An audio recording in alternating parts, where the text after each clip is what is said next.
Alright, so we're gonna go back to the headquarters here. We're gonna take a look at the certification here. Different certifications you can. Your first step is to work. We're gonna try to get our pilot license. All the training lessons you'll need to pass the PPL exam are available here. Make sure you're comfortable. Let's go ahead and take a look at some training stuff here.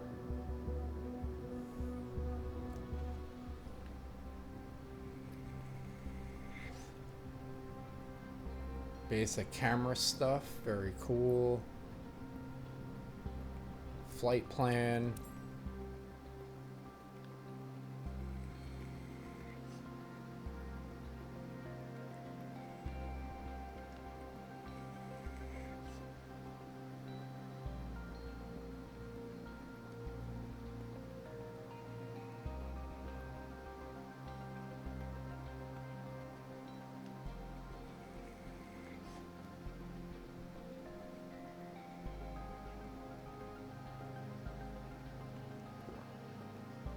Let's see if this will help us get all set up and everything too.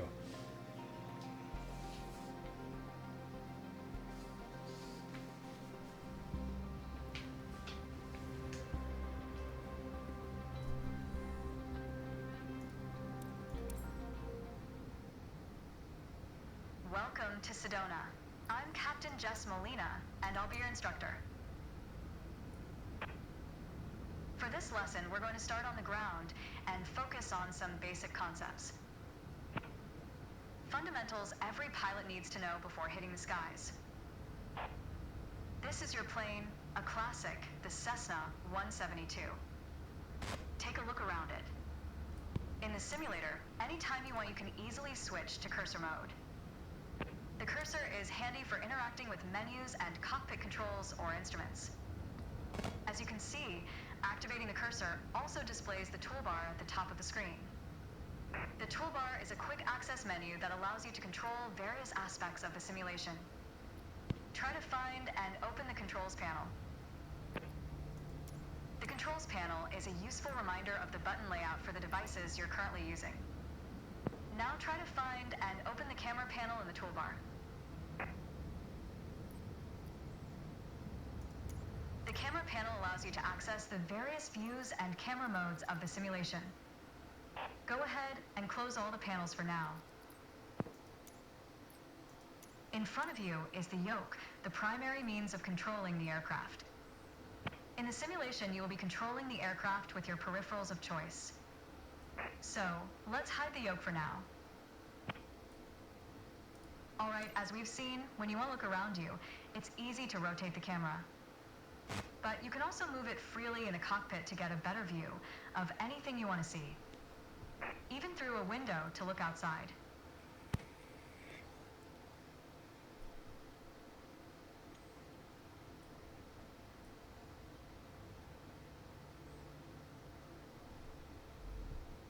Alright, so we're going to do Shift D. Now, reset the camera to its original position.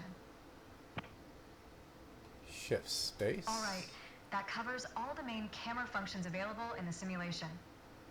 Try to familiarize yourself with them a bit more, then reset the camera to its original position whenever you're done.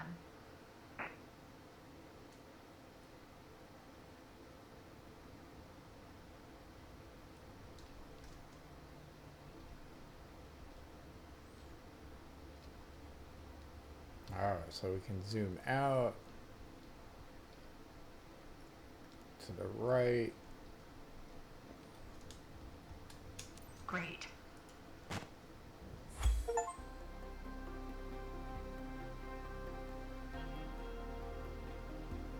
Alright, we got a little look at it, not too much, but we did learn. Let's go ahead and do the next training.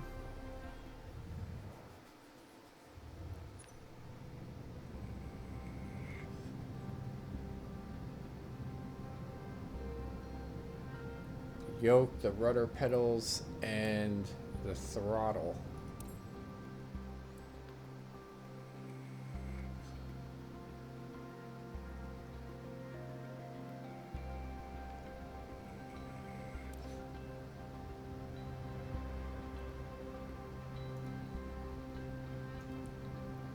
Go ahead and take a screenshot there of that.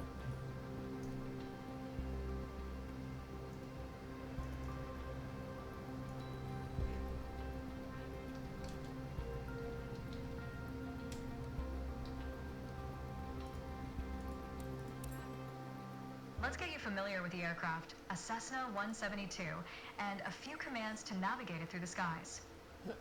In front of you is the yoke.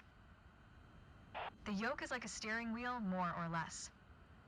Turn it left or right to control the ailerons and bank the aircraft into turns. Look at the trailing edge of the wings while turning the yoke to see the effect on the ailerons.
Okay.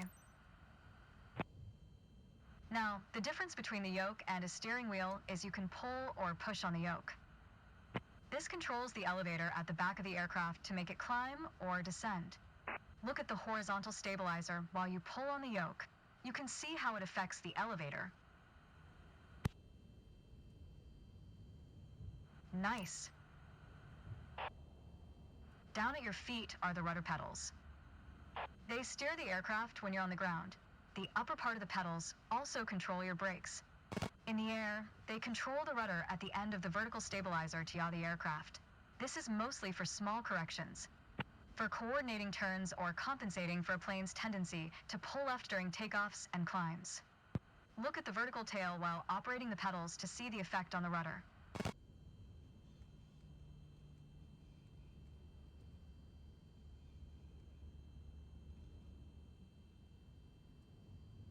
Great. Last but not least, the throttle is located near the center of the cockpit. Pushing forward will increase power. Pulling back will decrease power. First, look at the throttle and select it.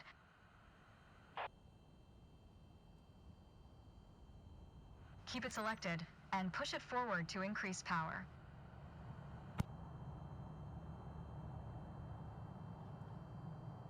Power is increased. Now pull it back to decrease power. Power is decreased. Now we'll do the same without focusing on it. Deselect the throttle. Look away from the throttle and increase power. Set your throttle to idle. Excellent. When the engine is on, you'll be able to see the power change on your RPM indicator. You will find it on your PFD screen in the top left corner. This tells you how fast the engine is spinning in hundreds of revolutions per minute. Next, take a look at your current speed on the airspeed indicator. It's on the left on your PFD screen. It measures the speed in knots. To check your altitude, look to the altimeter. It's on the right on your PFD screen.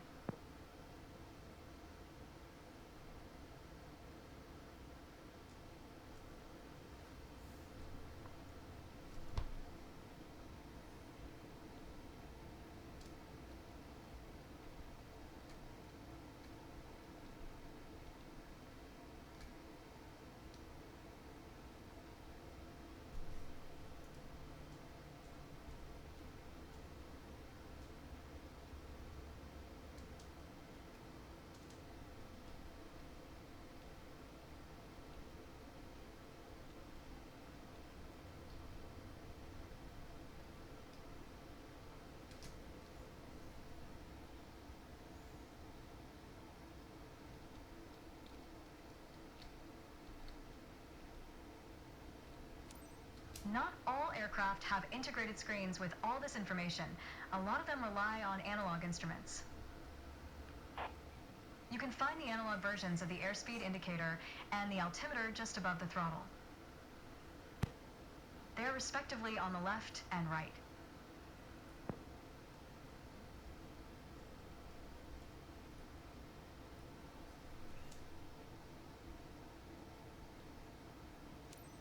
The analog altimeter has 3 hands similar to a clock.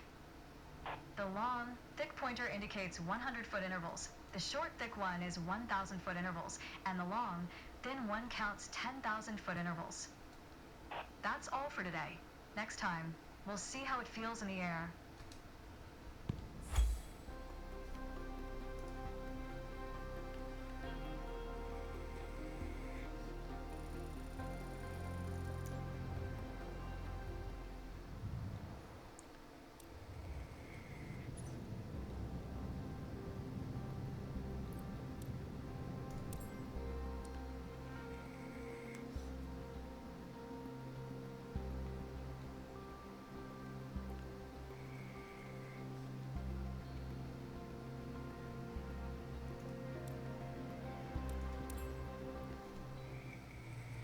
To help demonstrate pitch, I've drawn 3 lines on the windshield.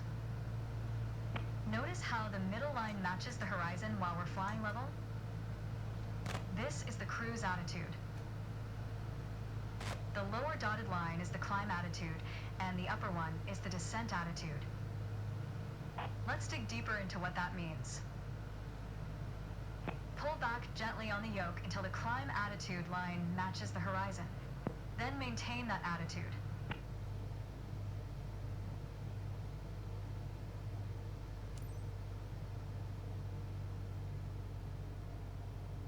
According to your altimeter, we're gaining altitude. But we're losing airspeed, proving you can't avoid basic physics while making a climb.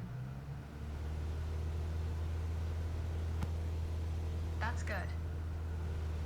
Keep working on it, you'll get better. Now, let's level back out. Our speed is increasing and our altitude is stable. All right. That's good. That's okay. Push gently on the yoke until the descent attitude line matches the horizon. Then maintain that attitude.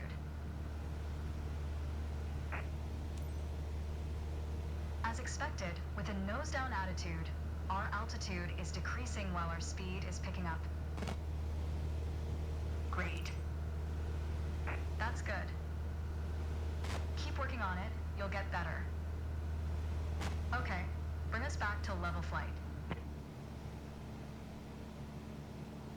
Now your speed is decreasing and your altitude is stable.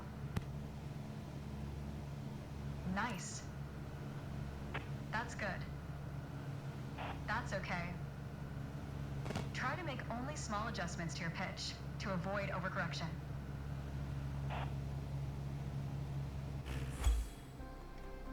Alright, we got that level training complete.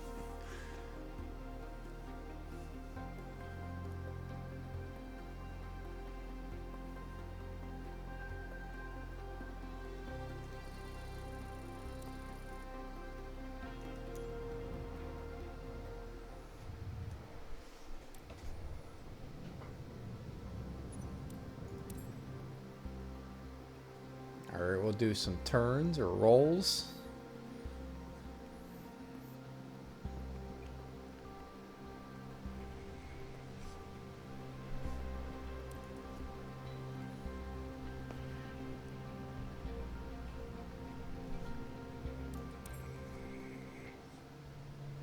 For this lesson, we're going to use a line drawn on the windshield to indicate the cruise attitude. I've also added another dotted line to help you bank properly for left turns. Gently move the yoke to the left until the dotted line matches up with the horizon. Then maintain that bank.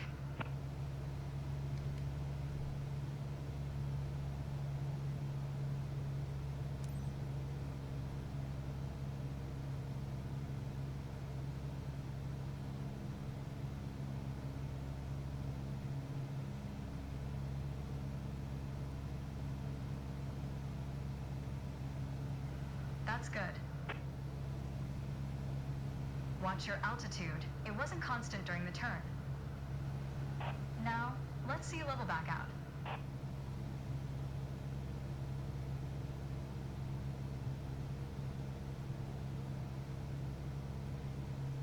All right. For the next step, turning to the right, let's see how you do on your own without any markings. You can see a series of notches representing 10-degree increments on the attitude indicator part of your PFD. As a general rule, you always want to keep your turns under 30 degrees. 500. Start banking right until you're lined up with the second notch to the right on the attitude indicator. Then, maintain that 20-degree bank while remaining at the same altitude until I ask you to stop.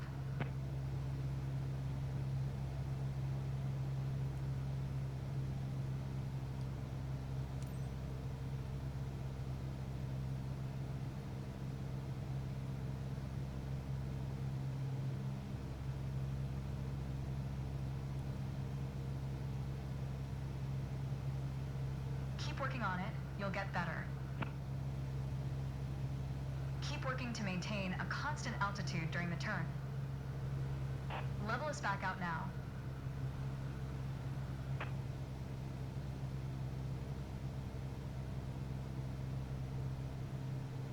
Great.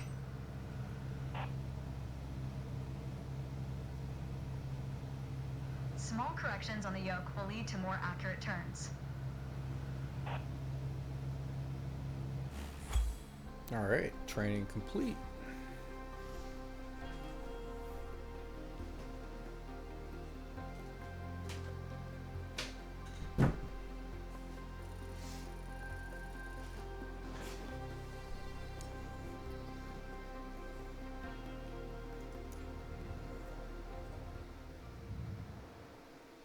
All right, next one is power settings.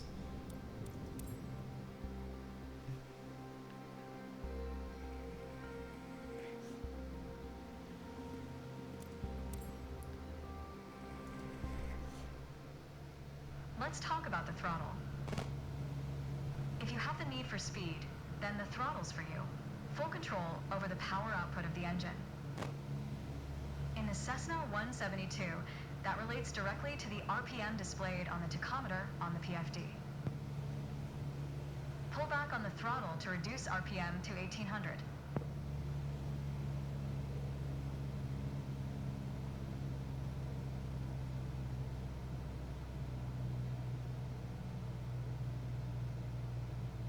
Look how your speed and altitude are also decreasing.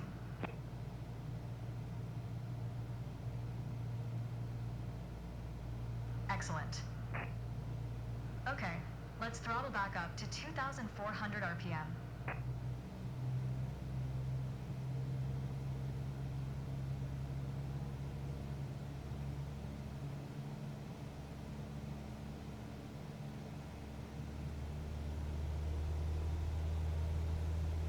Your speed is increasing now. As long as you maintain the same attitude, your altitude will keep climbing as well. Nice. That was excellent. With piston planes like this Cessna, it's common to have power targets defined in RPM. All right, easy enough. I think we're going to be getting ready to take the test here.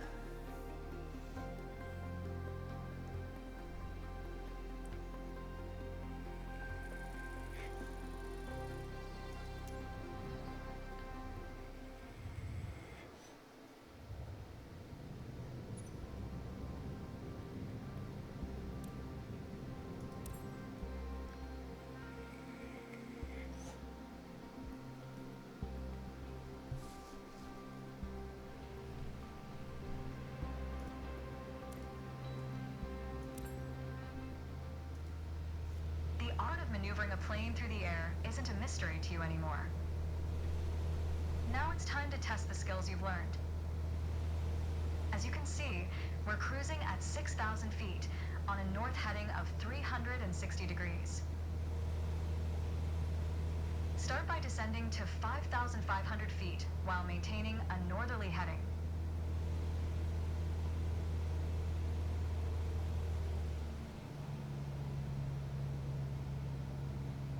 While descending, reduce throttle to avoid overspeed.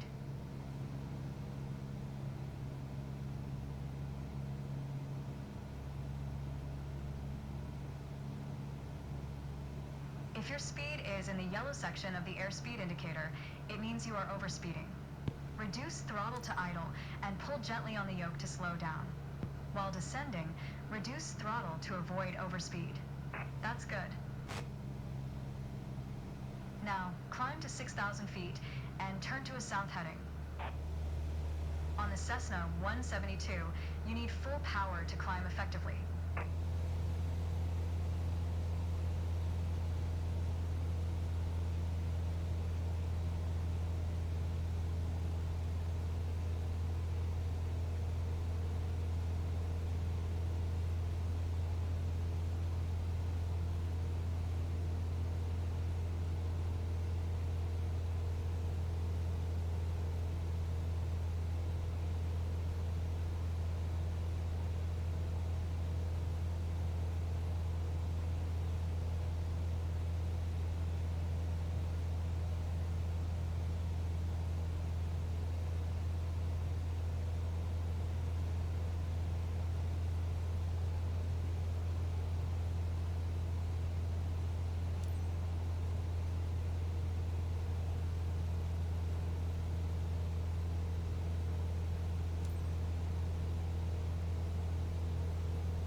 Nice.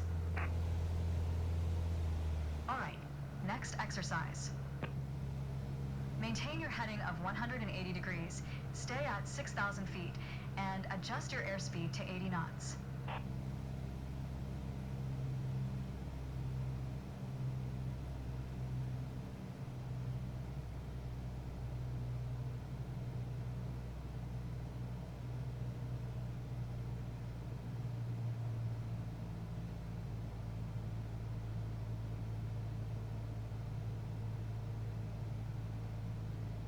All right.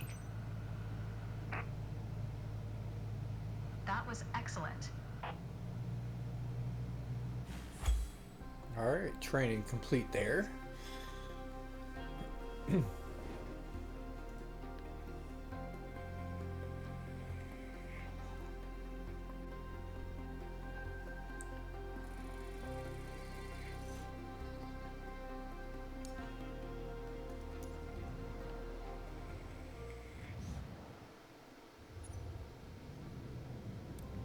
Alright, so we got some pre-flight training here. Every good flight starts on the ground. Preparing your aircraft and taking all the necessary precautions is essential for every pilot, regardless of experience. Today, we'll learn how to do just that and which tools can help us reach our goal.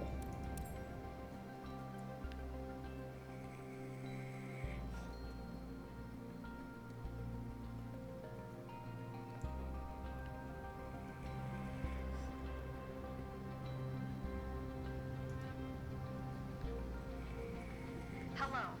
Today we're going to go over all the steps that precede turning on your engine. Those steps are essential to ensure your aircraft's integrity and that everything is in order for a smooth and seamless flight. First of all, stretch your legs a bit and take a look at your aircraft and your surroundings. We never took much time to look at our aircraft from the outside, so take your time if you want to inspect it.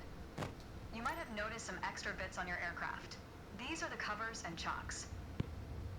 Covers are installed when the plane is not in use and are meant to avoid damaging its sensitive parts. Chocks are there to immobilize the aircraft. You'll need to remove them before takeoff.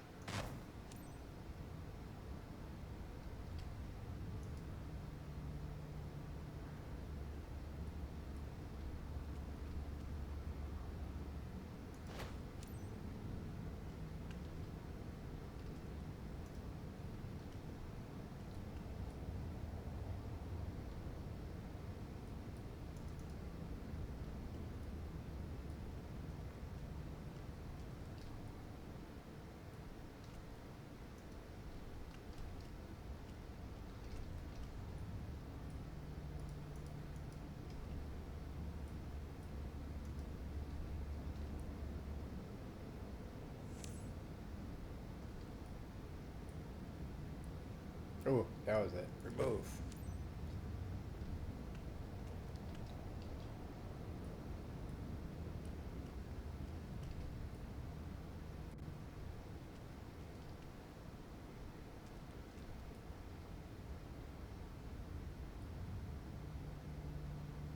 And we're done for the outside. Now that we're sure your aircraft is functional and ready to taxi, let's check the inside.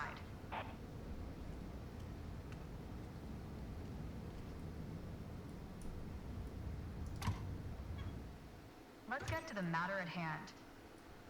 You've been given an EFB, also referred to as an electronic flight bag.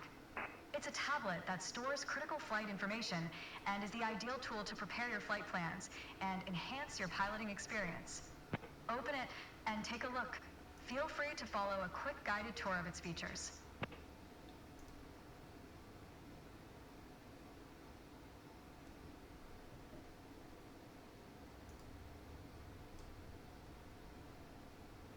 The EFB features an interactive map, a flight plan editor, aircraft and current flight information, a nav log, as well as fuel and payload options.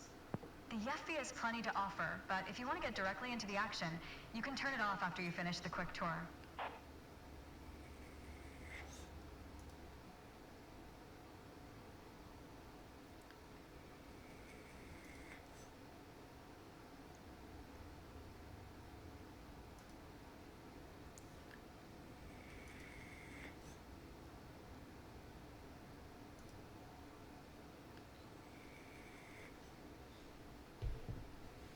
It seems like we're all clear on the checklist. Now start this pretty bird up.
Alright, we did remove that.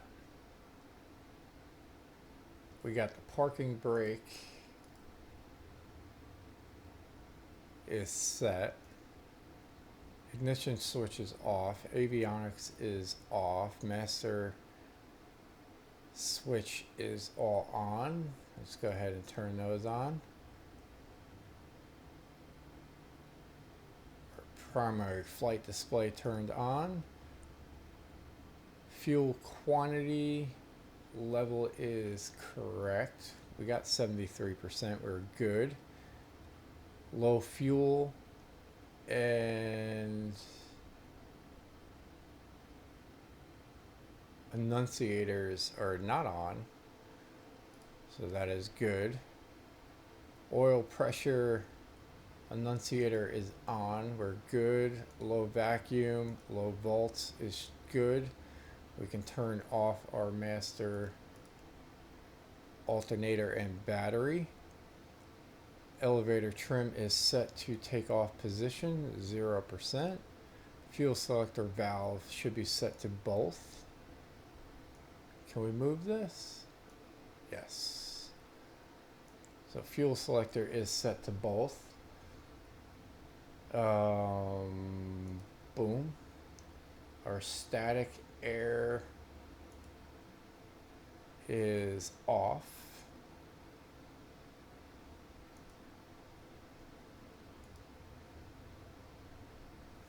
All right, control surfaces.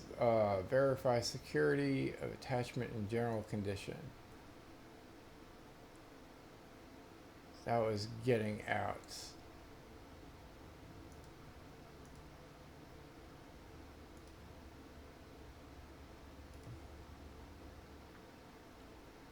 Alright, this is all pre-flap stuff. Pre-flight inspection, wheel tire pressure should be good. Alright, oil level.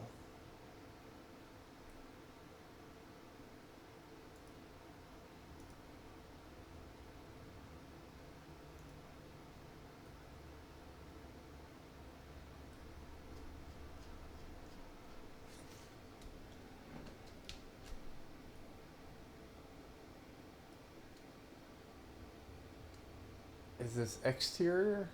Yeah, inspection of the nose.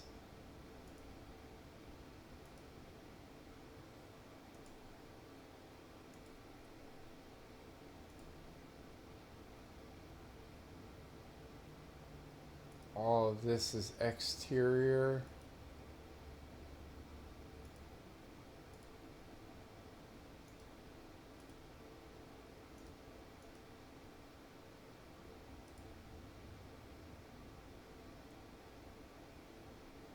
Alright, we can do a brake check. Is good. Our electrical systems are off. Avionics were off right here. Alternator and battery. This was still set as both. Our fuel shutoff valve, which is this, is set to the open position, so we're good. Throttle we're going to set to 25%.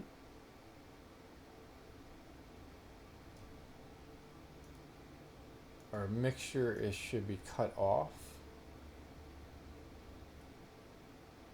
We want to make sure that our light turns on for our test. It does not.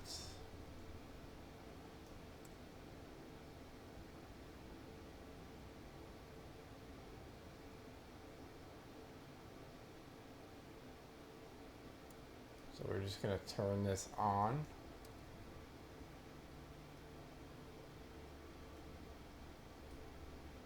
So sort of a missing step there, but we'll do that. Engine indicators, no red X's. We are good. We're going to turn on our master alternator and battery.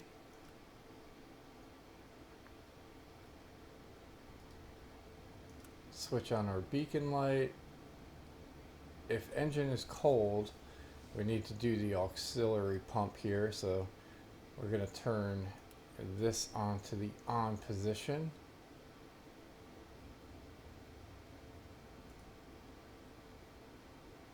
We're going to make sure that our fuel is set to rich.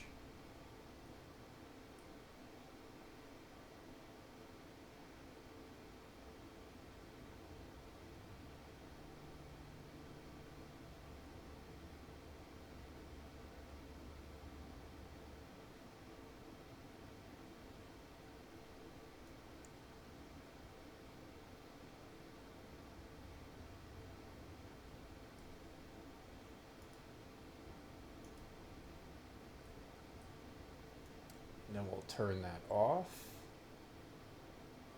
We're going to hit our ignition switch here.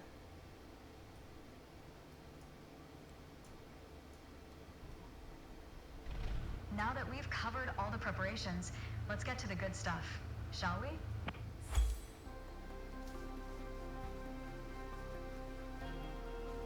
Alright, so we got startup on the engine, manual startup.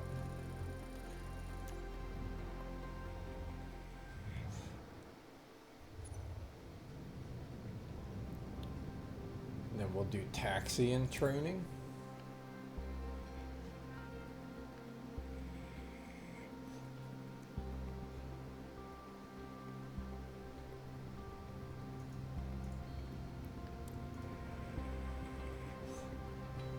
Let's take a moment to talk about taxiing. Taxiing refers to moving the aircraft on the ground under its own power. In particular, getting from the ramp out to the hold short point on the edge of the runway. Steering on the ground is managed through the rudder pedals.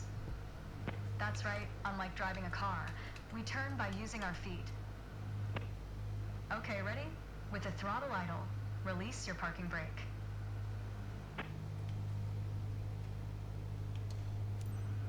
Next time, make sure your throttle is at idle before releasing the parking brake. Now, gently increase throttle to get the aircraft moving. All right. Use your rudder pedal to turn left and enter the taxiway. Increase throttle to gain forward momentum and then reduce RPM accordingly to match a fast walking speed while taxiing.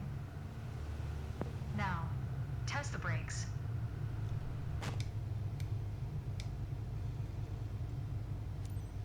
Good. Brakes checked. Taxi to the next exit, then come to a stop. Remember to control your speed with throttle and brakes.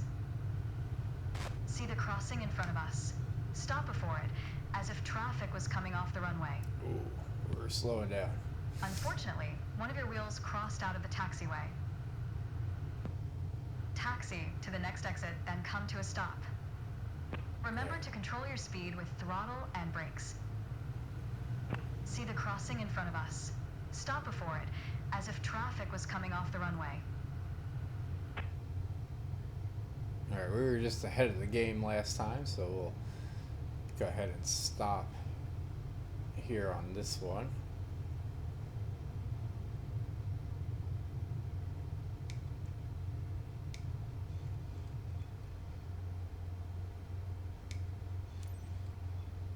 Alright, taxi to holding point Alpha 1 next. It's at the far end of the airport, near the head of runway 21. Stay as close as possible to the taxiway center, marked by the yellow line, and watch your speed. Watch your speed.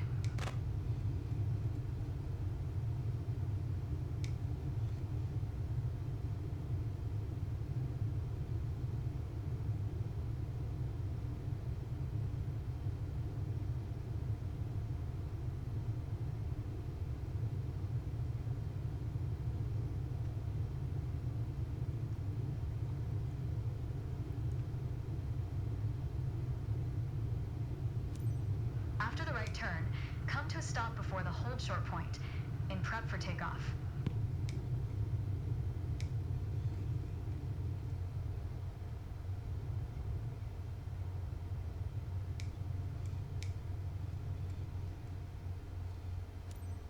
That was good taxiing. The next challenge will be to keep the aircraft under control while at full throttle for takeoff. Alright, taxi and training is complete.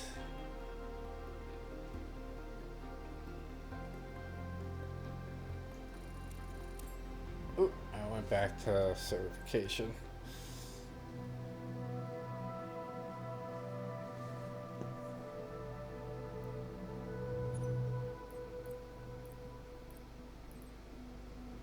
That's alright, we'll get to see how many we got left here. Oh, that's a downwind, that's the first solo. Can we just take the exam? We'll purchase that for one.